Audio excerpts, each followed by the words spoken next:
Welcome to Sitcom Showdown, a podcast that reviews classic sitcom episodes and inducts them into our very own Hall of Fame. As usual, one of us has chosen a sitcom episode and the other guy has no idea what it's going to be. Will they already know it? Will they love it? Can they be convinced that it's worthy? Let's find out on the Sitcom Showdown. Hello and welcome back to Sitcom Showdown for episode number 81. And it's your turn, Steve, for the Christmas episode. It is indeed. Oh, And I've chosen, drumroll, an episode of Seinfeld. oh really? Yes. Oh, can I ask, did you have a sneaky peek into the back catalogue of Sitcom Showdown and find out the last time we did Seinfeld? Because that was ages ago. That was way back in episode 13. Holy moly. So this episode of Seinfeld is called The Strike. And it's episode 10 of season 9. It introduced the world to Festivus. Okay. Ooh, I can see that's ringing a bell. Yep. Festivus is a secular holiday celebrated on December 23rd as an alternative to the pressures and commercialisation of the Christmas season. It was originally created by author Daniel O'Keefe in 1966 to commemorate his first date with his wife Deborah 3 years earlier. Festivus entered popular culture after it was made the focus of the 1997 Seinfeld episode The Strike, which O'Keefe's son, Dan O'Keefe, co-wrote. No way. Totally. Wow. And writing runs in the family because one of Daniel's other sons, Mark, he's also a writer and he wrote 3 episodes of News Radio. What a pedigree. So it actually is a real thing. real thing. It's something that someone made up. Really. Well, everything's something that someone made up, but yeah. Yeah, but it's a real thing someone made up. That's amazing. So there you go. You're blown away. Oh, I am. Yep, totally. All right, you recovered? Yep. All right. Let's tell people about Seinfeld. As if they don't know already. Yeah. Seinfeld follows the adventures of 4 friends who live in New York. Adventures. Yeah. That's what I've got here. Yeah, okay. It's adventures in inverted commas because They never leave it's Jerry's the sitcom apartment. about nothing. Yeah. Jerry Seinfeld, stand-up comedian and central character. A lot of the action happens in Jerry's apartment. He's like the glue that holds the whole thing together, the point of contact for everyone. His neighbour, Kramer, is a hipster doofus with no visible means of support. Mm-hmm. Well, or so we thought until we watched this episode. Elaine, Jerry's former girlfriend, has literary interests and has often worked as a writer or editor. Costanza, George, was based on Larry David, who was the co-creator and writer of Seinfeld. He's neurotic. He's a self-loathing liar who struggles to maintain employment and relationships. Cool. This was on the NBC network in the US. It ran for 9 seasons, so we're in the very last one here. Oh. With this episode. And it ran from 1989 to 1998. Oh. Long time ago now. Of course, Jerry Seinfeld was in it as himself, essentially. We had Jason Alexander playing George, Julia Louis-Dreyfus as Elaine, and Michael Richards as Kramer. And I said here, Julia has the most post-Seinfeld success. She's done 5 seasons of The New Adventures of Old Christine, Veep, which has done many seasons. Mm-hmm. So she's done lots of stuff. Yeah. Very prolific. It's interesting because you go, she's definitely had the most post-Seinfeld success, but I'd argue that Jerry wasn't looking for work and he was kicking back, whereas, Kramer and George might have been looking for work, but they're such unique characters that you can't hire them for stuff, and there might have been some controversies along the line. But, certainly. Well, since I wrote this 3 years ago, Jerry's started doing cars with comedians and coffee. Did you keep the very same notes from 3 years ago? Well, I tweaked them. Wow. And look, here I've added, the focus of this episode is Frank Costanza. Oh, good. Played by Jerry Stiller. Yes. Good old Jerry. Yeah. He was the father of Ben, and he passed away earlier this year on the 11th of May. Uh-huh. Yes. So less than a month before his 93rd birthday.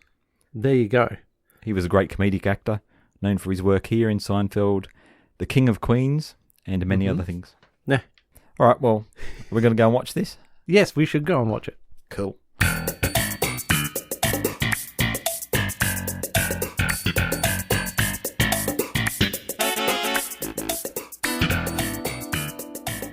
A donation has been made in your name to the Children's Alliance. Oh, that's nice. I got him Yankee tickets. He got me a piece of paper saying I've given your gift to someone else. To a children's charity. Don't you see how wrong that is? Where's your Christmas spirit? Hey, I'm going to Atomic Sub later.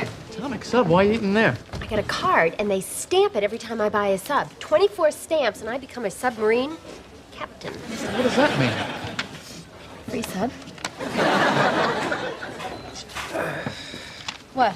Nothing. It's a card from my dad. What is it? Dear son, happy Festivus? What is Festivus? It's nothing. It's nothing. When George was growing Jerry, up, no! his father hated all the commercial and religious aspects of Christmas, Yeah. so he made up his own holiday. Oh, and another piece of the puzzle falls into place. All right.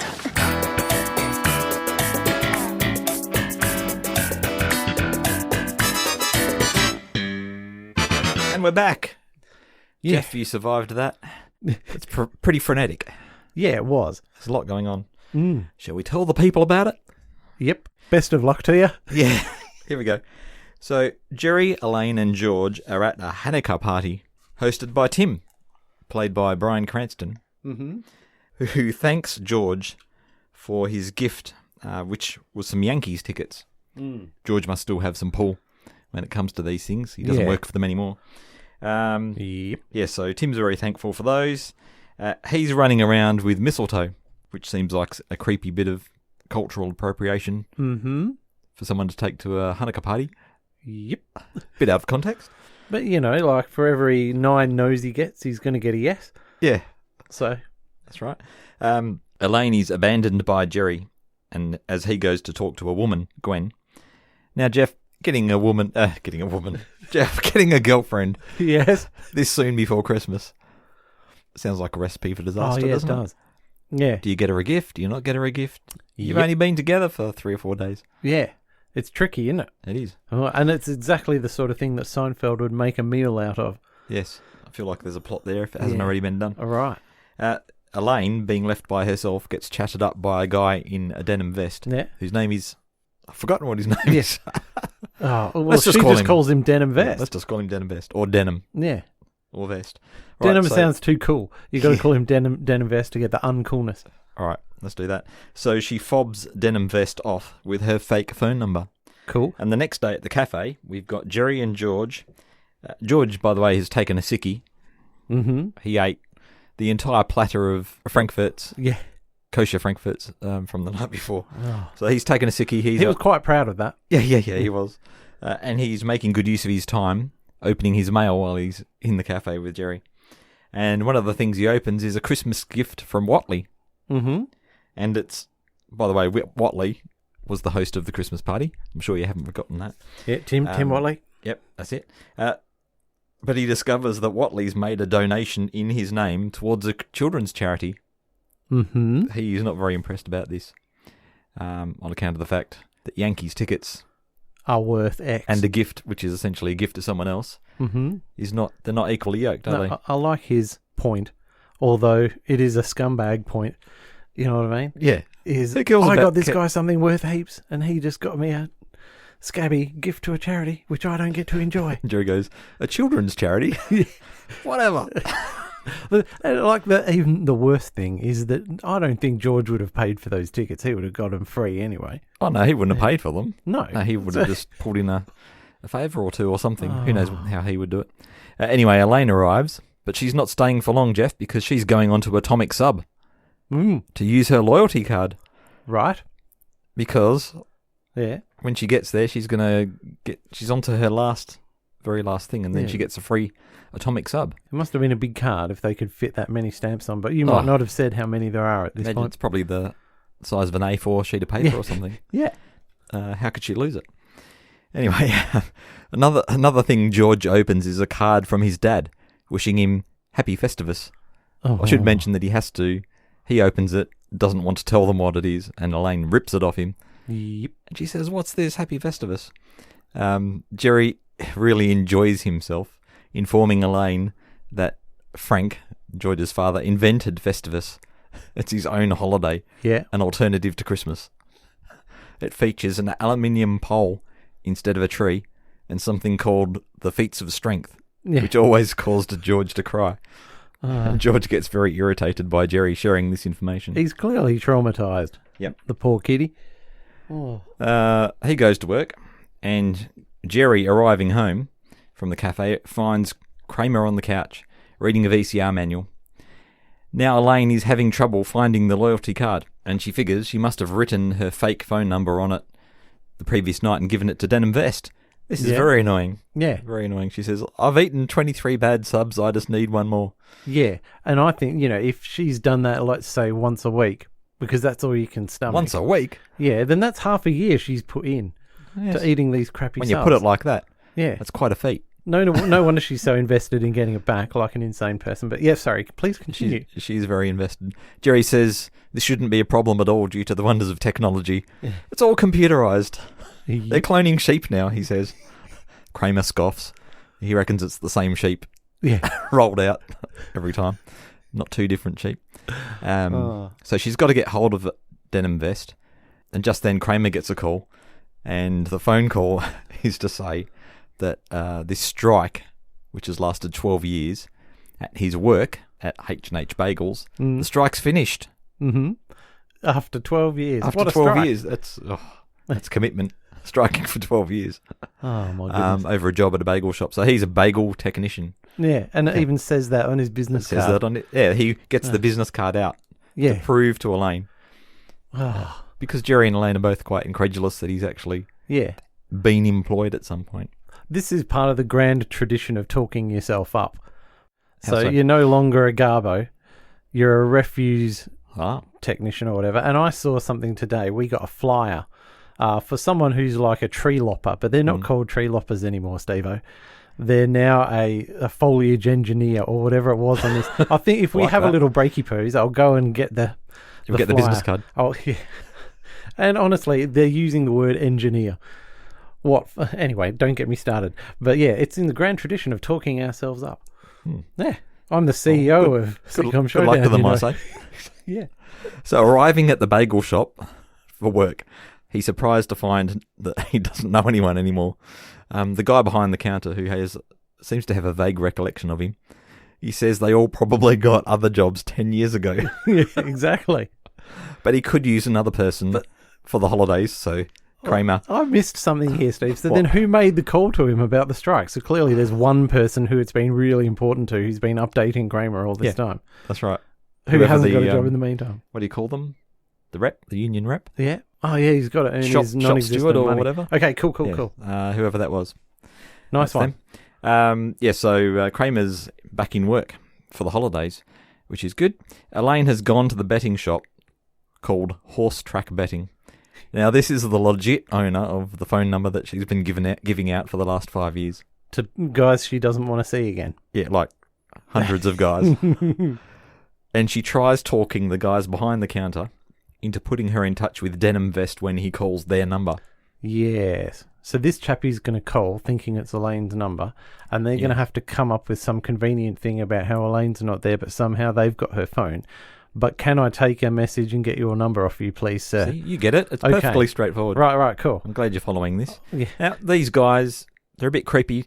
What's going on? Are they saying that these guys were previously given the fake phone number by Elaine, or are they just miffed because for 5 years they've been taking call after call looking for her? Two things, yeah. A, they're very miffed about having to take all these bloody calls, tying up their betting line every time it's someone asking for Elaine Bennis. Yep. Right, so that's reason enough to want to get back at her. But also, they don't like the way that she's treating men in general.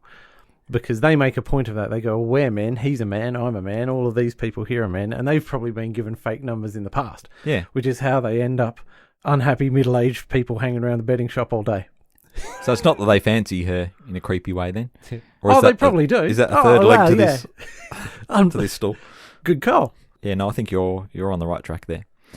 All right, that's good. We've got that squared away. Yeah, so the guy says in a creepy way, sure, give me your real number and I'll pass. Yeah, I'll pass Denim Vest on to. Yeah, I'll ring you when he's wrong ass. Yeah. This is getting complicated. Tell you what it is. Yep. Anyway, and I swear I won't pass on your real number to all the people in this shop, including my pal here.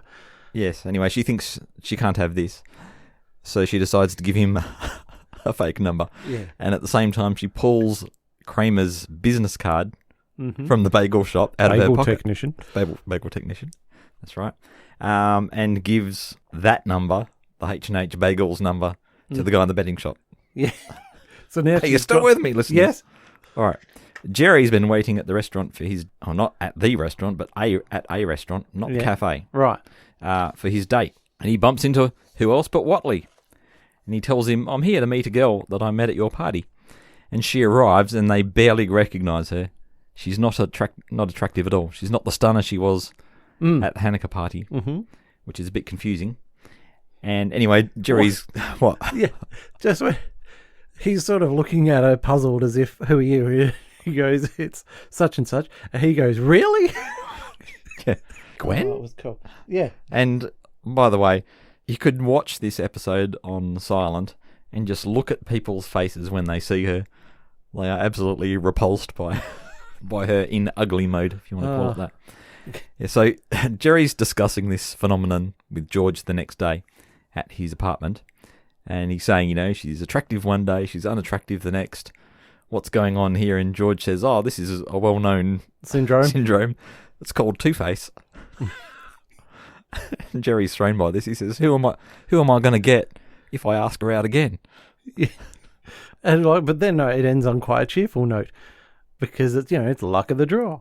I thought that particular exchange did end on a all right. Let's wait and see what happens. Yeah, and they're quite excited about the tension of the whole thing. Yes, the grand experiment rolls on. Yeah. George, who has to get a gift for a work Christmas party or just his workmates in general, has done a Watley, Jeff. He's kind of taken Watley's lead, but what he's doing is making up a fake donation gift to the human party. No, the human fund. The human fund. Yeah. Why did I write human party? Oh, I'm amazed you didn't put human league. That's even better. Yeah.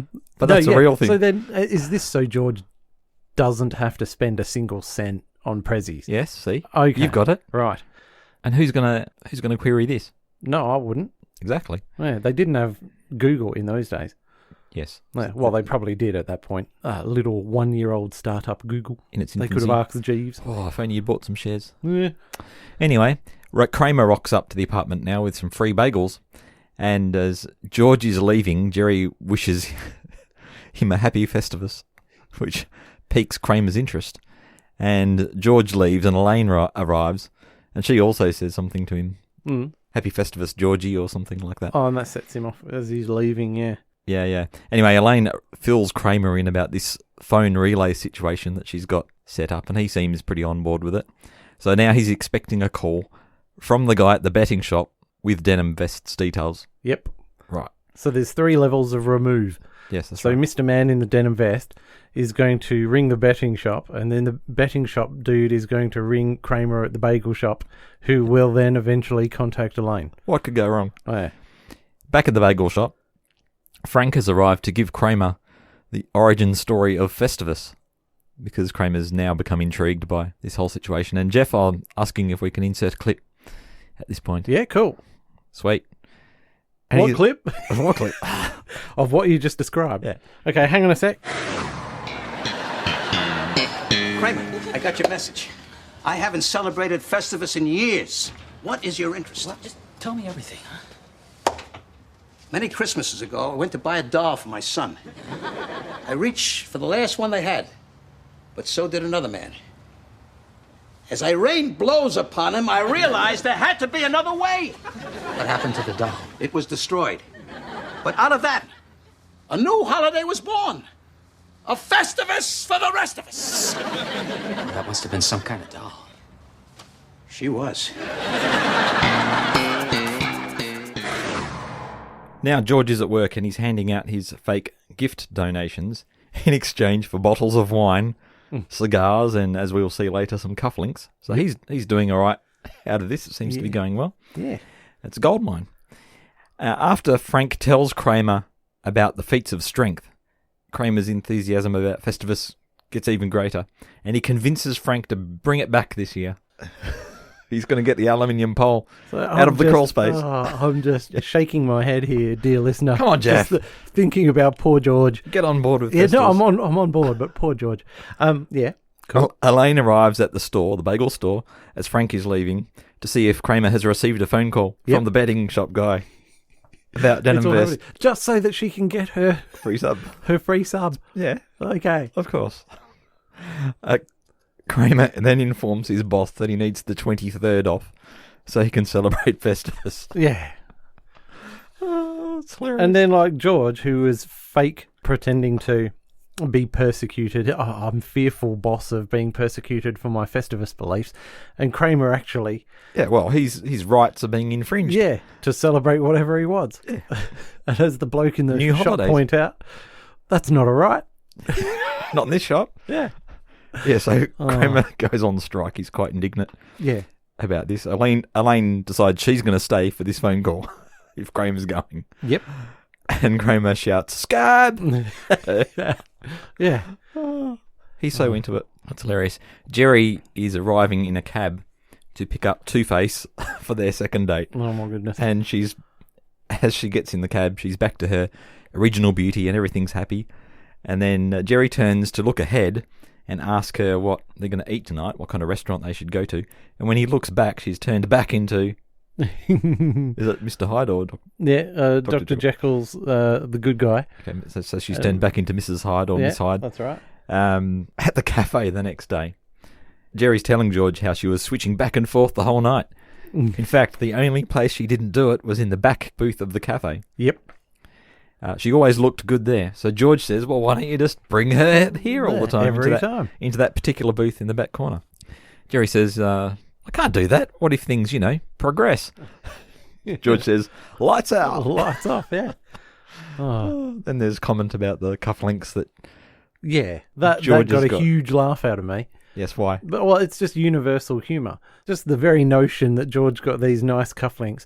So In exchange for instead of, he's got, invented donation. and he just goes, well, it's not that sort of shirt, but I'll just cut some holes in the and rip the buttons off my...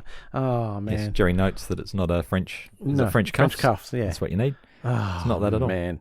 Yeah, so it's just a humorous notion. He's a class act. Yeah. Our And of course, George? of course. Just the way Jason Alexander delivers it. But we'll get onto all that later. Yeah. Yes, all right. Frank and Kramer arrive in the cafe, and you can hear the noise of this aluminium Festivus pole being dragged along the floor. Mm-hmm. They've come to invite Jerry and George to Festivus dinner. Yeah. Woohoo! Well, invite Jerry and instruct George. Yes. Yeah. But to get George enthusiastic about this, Frank has brought along a cassette tape to remind George of how much Festivus meant to his family. He puts the tape on it. It's just lots of screaming From George. And that's no, Dad. Yeah. Right, this is George. even before we get Yeah. before we get to the feats of strength. And George has just got his head in his hands and he's reliving this hideous childhood Yeah. memory. He's going to need a couple of hours on Wow. the couch after this one. Yeah. In the sensory deprivation tank or something. That could also work. Yeah. Yes. Jerry's girlfriend arrives, Two-Face, and she's in scary mode. So we Sorry, and Two-Face, did you say Two-Face's actual name is Gwen? Gwen. Okay, Yes. good, right. Excellent. Gwen, a.k.a. Two-Face. Oh, He takes her to the back booth and she looks good again. The action shifts to H&H Bagels. Kramer is out the front picketing and he's got a sign that says, Festivus yes, bagels no. Elaine is inside waiting for her phone call still.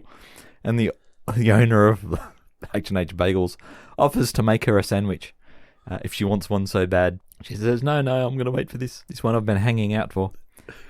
It turns out Kramer, the night before, has sabotaged the bagel machine, the means of production. Yep. And there's now steam. He rings up to warn Elaine about this, but she says, no, I'm staying. There's steam pouring out of this machine, but it's not shutting them down. Very important to note that. Sorry, can we just rewind yes. a bit here? So the beauty of that whole scene, well, one of the beauties of that whole scene is that, Kramer's sort of hunched over this phone and we can see a tight close-up on him ringing this through and Elaine's on the phone at the shop.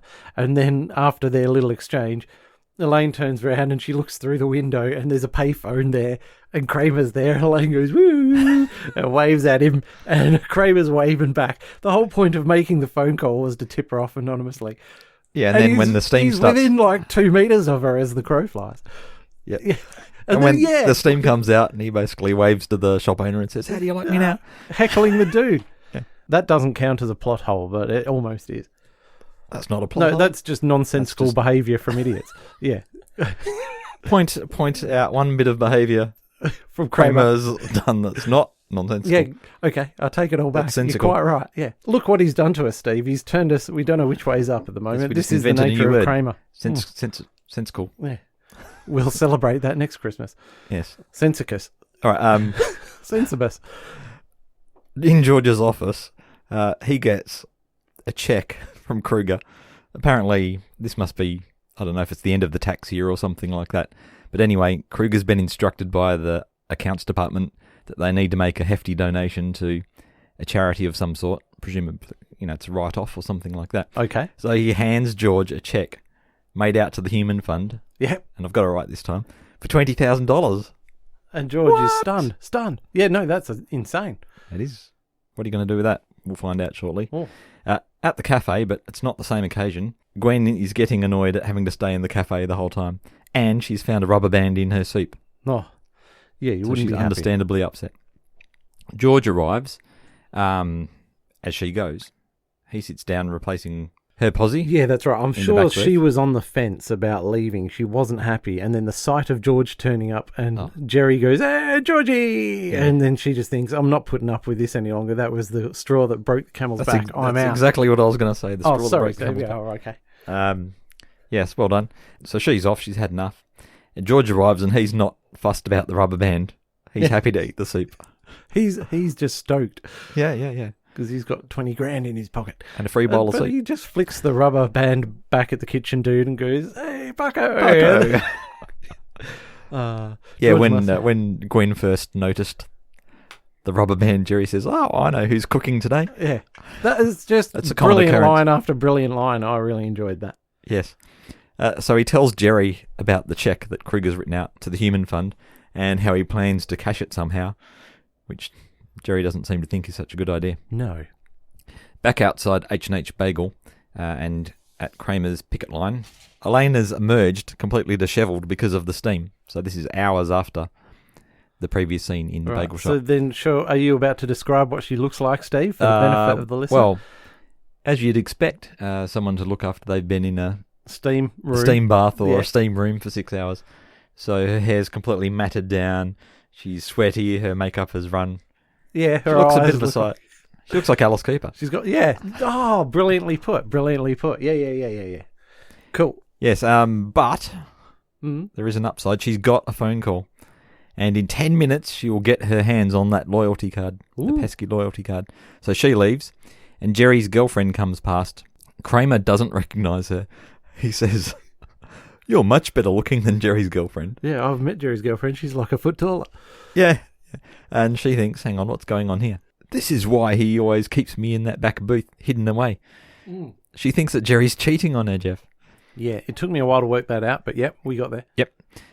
Meanwhile, further down the street, Elaine meets Denim Vest, who doesn't recognise her because of the steam damage. Mm. And because he doesn't have The card with her number on it, the loyalty sub card. sub card, Mm-hmm. he left it at home, she insists that he give her his number so Yes, she can because organise he's to pick it up. saying he doesn't want to take her back to his house to get the card because he now thinks she's this hideous With steam typhoid freak. or Yeah, something like that. some sort of disease. Yeah. Yeah, so but she insists that he give her his number, so he reluctantly writes a number on a piece of paper. And when he leaves, she realises that he's given her a fake number Mm-hmm. because she's turned around at the same time as she's looking at the number on the card, and there's this Right. truck that's parked across the road. Yep. And the same number is on the truck as is written on the card. Yeah. I don't know. Where is this all going? Back in George's office, Kruger tells George that they have a problem. Accounting has sent him a memo advising that there's no such thing as the Human Fund, and asks George to explain why he gave him a fake Christmas present. Now, George is fumbling for an excuse, and he eventually comes up with the excuse that he doesn't celebrate Christmas, he celebrates Festivus, and he was afraid that he would be persecuted if he admitted it. Yeah. But he can prove it. Yeah. And in the next scene, and the boss, by the way, the boss says, and I think you should prove it. Yeah. So in the next scene, he's taken Kruger to the Festivus dinner at Frank and Estelle's house. And having welcomed them in the door, Frank takes Kruger over to show him the aluminium pole. which is, I think he's pretty impressed by that. What do you think? Well, no, he was. Yeah, Kruger was impressed. Which Suitably is impressed. Good for George, having the boss impressed. But I was just, hello, strange person, come into my house and come and have a look at my pole. Yeah. It's just ridiculous. Anyway, but no, I didn't get, perhaps you can help me out here, so I didn't get the significance of having an aluminium pole. Is it, as you're probably about to tell us, that an aluminium pole has this, as Frank puts it, like this weight to strength ratio. Yep. And that's what a human being should aim for, to be lightweight and sturdy and yet very strong. Is this No, I a think it's metaphor just, for what a person should be, or No, something? it's just a stark contrast to the gaudy Christmas tree. Oh, is that what it is? Yes. Oh, now Plus, that makes a bit more sense. Frank gets distracted by tinsel, don't you know? So Oh, okay. I must have missed that line. Sorry, but no, yeah, you've helped us all there by it's explaining. simple, it's functional, Yeah. it's everything that a Christmas tree isn't. It's the anti-Christmas tree. That's somehow made this episode even better. Oh, okay. Jerry and Elaine arrive for Festivus, and then Kramer, who's brought the creepy guys from the betting shop Yep. because they met up Yeah, somehow. somehow or other. Kramer explains. Oh yes, after they rang him trying to get a date with Elaine. Oh, okay. Yeah. So it's a full house at Festivus, and they all sit down at the dinner table, and Frank commences festivities with an airing of grievances. And he decides, I think he's just going around the table in anti-clockwise order here, because he starts with Krieger. Yep. Gwen I just love that. What? Oh, I'm angry with you people. I'm gonna... I don't know you, but I'm going to shout at you. Yeah, that's right. Oh. Gwen arrives, and she's arrived because Kramer told her about Festivus. Like, he's just going around telling everyone about Festivus and inviting people along, which is great. Which I thought was quite in keeping with an airing of grievances, because she accuses the dishevelled Elaine of being the ugly girl that Jerry has been cheating on her with. Oh, yeah. Yeah. So she huffs off, Gwen that is, and Jerry follows her to the porch, where under the porch light she reverts back to unattractive Gwen, and Jerry runs back into the house. Yeah, and off camera all we hear is, oh! Yeah. And Jerry comes back in at great speed. Yes. Oh. We do know from the chat up line he used on Gwen in the first place. Oh, yeah, I can run very fast. Oh, wow. Yes. That's on my list. And now we move on to the feats of strength. This has been a feat of strength. Yeah. Yeah. The honour goes to Kramer, but he announces he has to leave for a double shift to H&H. And George has to step in. And Festivus is not going to be over until he pins Frank. Oh, no. That's He's going to have to be writhing around shirtless, wrestling his dad for the rest of Festivus while everyone looks on. Nobody wants this except Frank, but okay. Yeah. Now, I thought they would do this after dinner, but because Estelle's brought this very nice meatloaf in. Yeah. It's going to be cold by the time George gets around to pinning Frank. Anyhow. So we're pretty much done, apart from a short clip of Kramer back at the bagel shop losing his bubble gum. Yeah. Is it bubble gum or chewing gum? Anyway, some kind of gum into a batch of bagel dough that he's making, that he's kneading. And he gets the sack. Yeah. Which he's quite happy about. And we're done. Cracking stuff. Yes. What do you want to talk about now? Oh, well, I think it's traditional to talk about gags. All right. Is it not? I've got a list. Yeah, you got cool. a list? Yep. What have you got? The one that you just mentioned very recently, which is Jerry's pickup line to Gwen at the party. Hanukkah party, goes, you might not know it to look at me, but I can run really fast. I mean, obviously, Jerry delivers it much better than I did there. Yep. Enough to secure him a date with the lovely Gwen. You've got to say it with a certain twinkle in your eye, don't you? Yeah. As a grown man, to get away with it. And not long after that, there was, as you mentioned, in the cafe. And Jerry just goes, what, you're going to open your mail here? And George, and brilliantly delivered by Jason Alexander, just says, at least I'm bringing something to this. Yeah. Which is great. What are you bringing, Jerry? Yeah. Bugger all. I'm bringing some exciting mail. Tales of ladies that change. Look, it did the job. He's opening the mail and it gave us all these beautiful plot points. Yep. Oh, it's a masterclass. What else have you got? As you mentioned, Jerry is describing his situation with Gwen and her constant changing of how she looks. And as you said, George goes, oh, like Two-Face, the Batman villain. So attractive one day, not attractive the next. Have you come across this? Yes, I am familiar with this syndrome. She's a Two-Face. Like the Batman villain? that helps you. George just sighs and sort of goes, yes, if that helps you. And Of course it helps, Jerry. It's delivered in such a brilliant way. Yep, if it's a DC Yeah. comic metaphor. Yeah. I'm not doing any of these It's right in jokes his wheelhouse. justice. Yeah. It's your turn, Steve. All right, so Elaine, when she gets to the 24th sub, she'll become a submarine captain. I don't know if you caught that. No, I didn't catch It's that. an honorific title for people that Right. make it to the 24th Do you get your sub. picture on the wall with a Possibly. cap on or something Possibly. like that? Well, okay, I'm going to skip ahead here.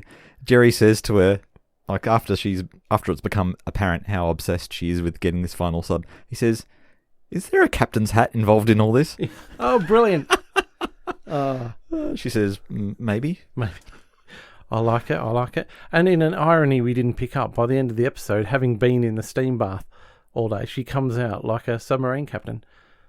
All soggy. Right. Yeah. I didn't know that about I like submarine it. captains. Well, Is they're that a bound well-known to get fact wet. about them? Yeah, there's No, a see, certain they're on amount the of inside of the condensation. submarine, No, not the it's condensation, Steve. Oh, It's a steamy atmosphere in there. steam-powered Yeah. submarines. It gets a bit hot. Okay. George, complaining about the gift from Watley, says it's an eye for an eye, saying how people should be giving Yeah. gifts of equal value, but an eye for an eye is Yeah. obviously like Not equated with gifts. no, it's more about revenge. Yeah. Jerry says to Kramer, "I didn't know you were out of work." Kramer says, "I didn't want to mention it. It's embarrassing." Like 9 seasons this show's been going, and it's No hint of a job at all. And then going into the bagel shop for the first time in 12 years, he says, "What's this?" And the guy goes, "It's a raisin bagel." And he says, "I never thought I'd live to see that." Yeah, and he's gazing at this bagel in wonderment. Yeah. What is it? Raisin bagel. Oh man. Kramer says, "Frank invented a holiday. He's so prolific." Yeah, as if he spends all his time hanging out with Frank. I know they get on. This is It's the the thing third about one he's Kramer. invented this year. Yeah, the third holiday he's yeah. But Kramer gets on with everyone's friends and family. You know what I mean? It's just that sort of thing. Yes, he does. He forms instant bonds with people. Yep, we've got the classic line, "A Festivus for the rest of us," Yeah. which we'll have heard in our clip. And at man. the end of that, all that stuff, recounting the original or the cause of Festivus, Kramer goes, "That must have been some kind of doll." This is the doll that Frank and this other guy were fighting over. And Frank says, "She was." Yeah. George wanted a girl's doll. Yeah. And that's what started the whole thing. And Frank says, "I get distracted by tinsel." We've talked about that one. The rubber band, we know who's cooking today. Yep. Kruger gets upset at being given a fake gift, not the fact that he's written out a $20,000 check to a fake Charity. charity. Ah, wow. It ain't his money. What does he care? That made me laugh. Kruger recognizes Kramer when they Calls him arrive. Doctor something? Yeah, Like that was right. It was a fake identity that Kramer had used in a couple of episodes before this one. An episode called The Slices, which was episode 7 of series 9. So that was a nice little callback. And my last one is Jerry's noise when he sees Gwen on the porch. I'm not going to try and do it. No. It was very funny. If you want to insert a clip. Fair enough. We should be in. fantastic. It's one of those things where you do have to insert a lot of clips because we can't do these things justice in the retelling, and even No. a clip can't do it, Steve, because you've got. This is the thing about Seinfeld when there's all the aspects are high quality. So like the plotting, obviously, and then the actors. You miss a facial expression, and it can be that very reaction shot that makes you just wee yourself laughing, and then you go And that's separate, of course, to the actual dialogue gags. It's amazing. Yeah. Julia's really working it in this episode to sell the fact that she's just putting herself through so much in order to get the 24th sub. Yes. She does a particularly good job. Right, I've got some other notes. I'm through my gags. Yeah. What have you got? These are non-dialogue gags that it's just when Frank was walking into the coffee shop with Kramer, and you did mention this, it's just the scraping sound of the aluminium pole being dragged along the floor. Like Frank could have picked it up, but that wouldn't have been funny. So the director must have said, scrape it on the ground. And it's like the scraping of the scythe of death Yep. coming to get you. And ask not for whom the bell tolls, Georgie Poo. Yep. Because it's just terrible. And then Well, this is the other bit of genius of the dialogue, is Frank slams the tape recorder on the table and he says to George, I brought one of the cassette tapes. Yeah. Now... It's not the cassette tape. Yeah, yes, exactly. So you're going, this is intriguing me. I want to know what this is all about. But no, I brought one of the cassette tapes. That's the hallmark of a great writer versus a very ordinary writer. Because it conjures up so much by adding that one word. It's just brilliant. Yep. Oh, man. So that had me going. And also just I'm loving the sheer greed of George as he's imagining himself as this brilliant... What's the word, Steve? Help me out. You know, when he becomes Weasel? a charity kingpin. Oh, yeah. I didn't mention any of that. That was fantastic. No, it was. And he's just talking about how he's going to take this 20 grand and actually start the charity and then give donations to people. And then they'll owe him big time. Yep. And they'll have to come begging him for all this stuff. And he goes, I'm going to start giving something back, Jerry. Jerry goes, why don't you start with the 20 grand? That is just a brilliant line. Yep. Oh, Well done, Jeff. that whole scene had me going. It was cool. Oh. I think I like the way the guys turn their nose up at day-old bagels, but they don't mind having a rubber band in their soup. Yeah, it's these little touches. They mystify you. Yep. I like the way that, we've had this thing going on where Gwen doesn't get recognised because she's flip-flopping between the people that have seen her before have seen her as beautiful Gwen, not ugly Gwen. Mm. And then that gets reflected in Elaine's storyline when she's not recognised because she's been disfigured by the steam. Yep. That was very good. Beautiful parallels there. Yep. We get another parallel when Denim Vest, his name is Steve, gives Elaine a fake number. Yep. Yep. Yep, more parallels. I like that. It's brilliant. And then I'm getting towards my closing thoughts here. Kramer pursues Festivus. He gets the whole thing going back up again. Ruins everyone. Creates absolute chaos and then leaves. Yeah. And he goes, this Festivus thing, Frank, it's a little bit... However he does it. So he's super enthusiastic and then just as quickly loses interest. Yep. I love the look that Jerry gives Kramer when Gwen says, Kramer told me about this. He's like, Kramer. He's not impressed. So Festivus appears purposely designed to have the opposite effect, to bringing people together. Yeah. And celebrating family and friends and loved ones and Thanksgiving and all that. It's like an airing trial. of airing of grievances. Airing of grievances. Feats of strength. Yeah. Mm-hmm. I don't know what the poll is. Don't know.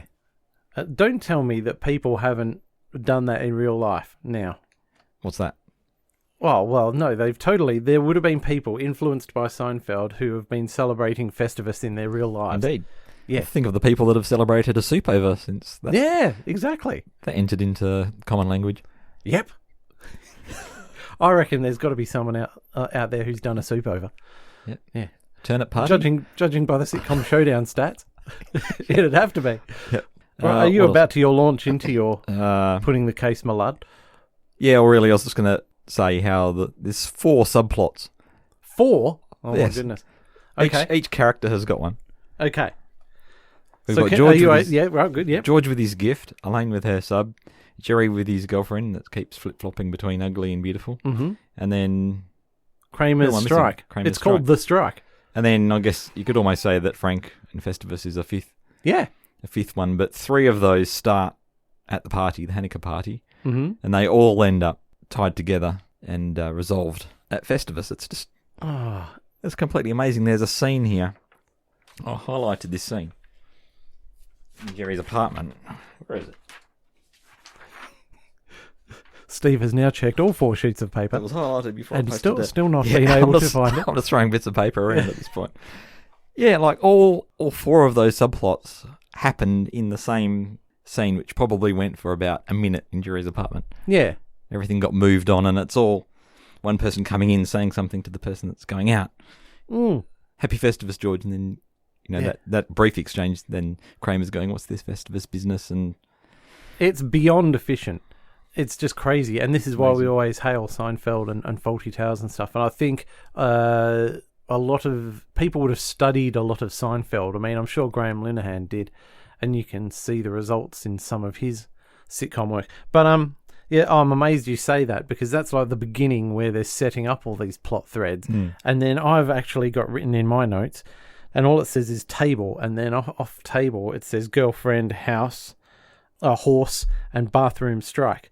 So at the table at the end, they wrap up the thing with the girlfriend, and then there's the business with the bookie guys and the horse and all that sort of stuff. Because Elaine had placed a bet, and then a hilarious line at the end when everything's falling apart.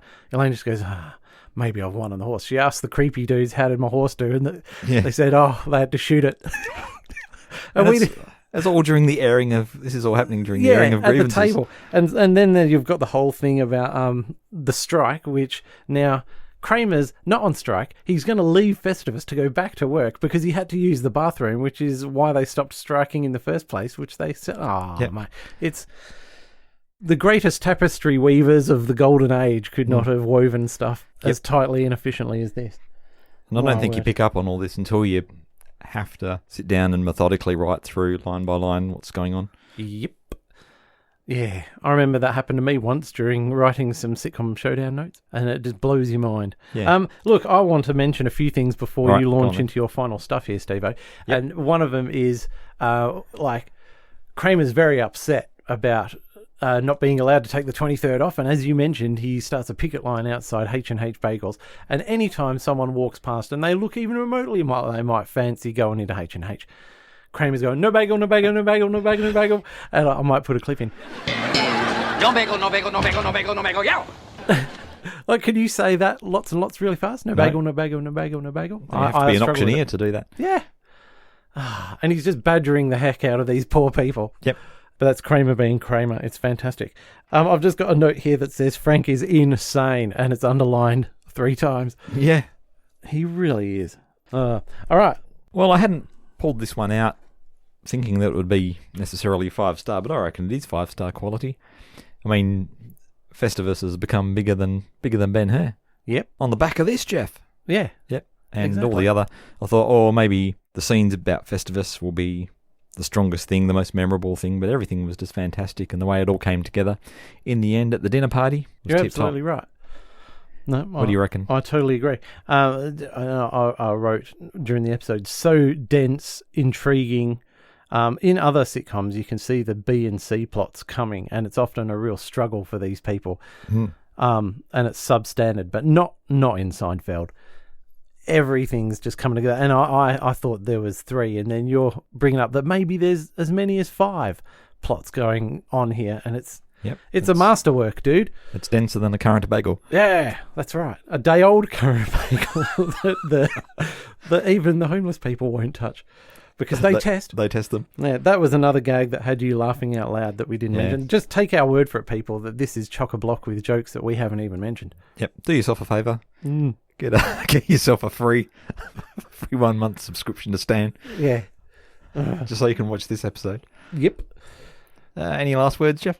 Not really. It's good to have another Seinfeld in the, and 2020's been a few revisitings to earlier classics. So we've done Seinfeld.